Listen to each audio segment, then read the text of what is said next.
Bem-vindos a esta imersão profunda. Hoje vamos nos aprofundar em um tema que é tanto fascinante quanto crucial. Como é que o ruído, um elemento tão habitual, influencia de maneira particular aqueles que sofrem de esquizofrenia? Temos um estudo bastante detalhado que investiga as chaves clínicas e, por outro lado, as neurobiológicas. A nossa intenção é compreender por que algo tão comum como o ruído ambiental pode ser um fator tão decisivo para aqueles que vivem com essa condição. Porque não é só uma questão de desconforto, mas pode piorar sintomas muito graves. Exato. A esquizofrenia, que é conhecida por sintomas como alucinações, especialmente auditivas, ou isolamento, também envolve déficits cognitivos. E isso faz com que o cérebro interprete o ambiente de uma forma única. E o relatório fala de hipersensibilidade. Qual é a interpretação precisa disso neste contexto? É como se, de certa forma, o barulho do mundo fosse sempre ensurdecedor para eles. Sim, em parte sim.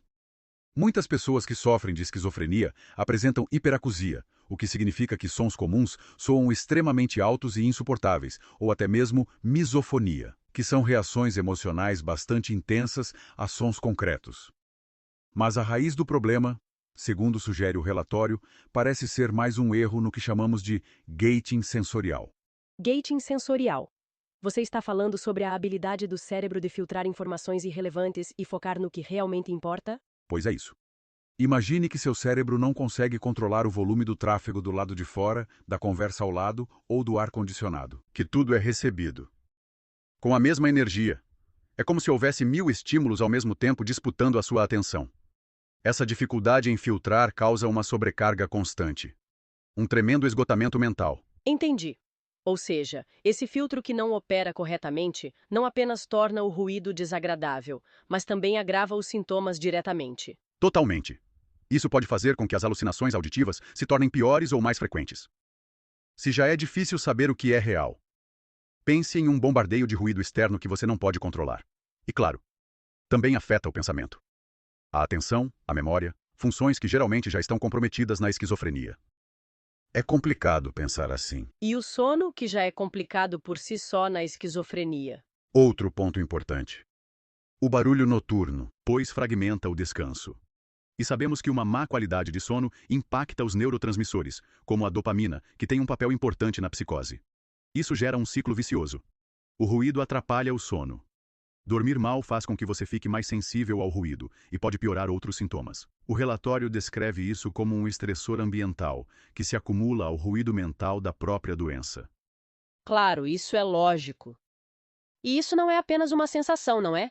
O relatório menciona bases neurobiológicas. Exato. Discute-se sobre desequilíbrios nos neurotransmissores. Por exemplo, a dopamina, que é excitadora, pode estar em hiperatividade. E o GABA, que é o principal inibidor, o freio, não funcionaria corretamente para controlar essa sobrecarga. Mudanças na estrutura de algumas áreas do cérebro, como a ínsula, que é muito importante para integrar o que sentimos e o que vem de fora, também são visíveis. Digamos que o cérebro é recableado de uma forma diferente para processar os sons. Certo, a situação é complexa, mas se o problema for compreendido, o que pode ser feito? O relatório falava de uma abordagem com partes, certo? Sim, e isso é o bom. Existem estratégias, desde coisas práticas como usar tampões ou esses fones de ouvido com cancelamento de ruído, que estão cada vez mais comuns. Fala-se até de neuroarquitetura, ou seja, projetar ambientes, casas e hospitais pensando em torná-los mais acústicos. Silenciosos, com materiais que absorvem som e distribuições que evitem ecos.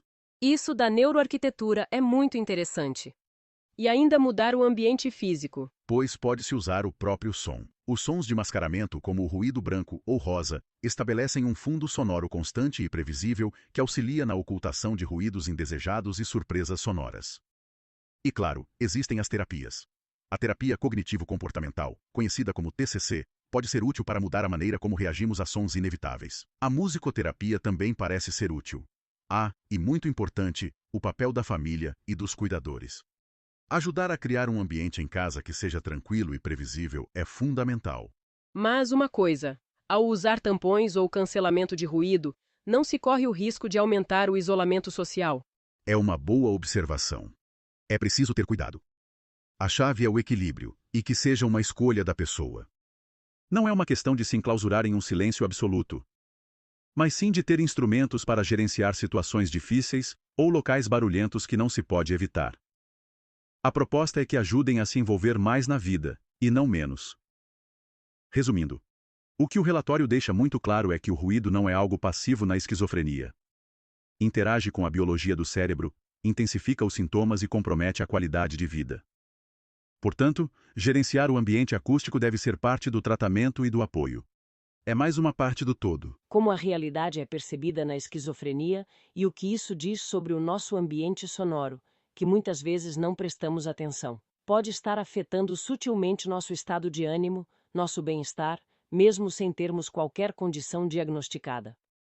Aqui está. É a reflexão.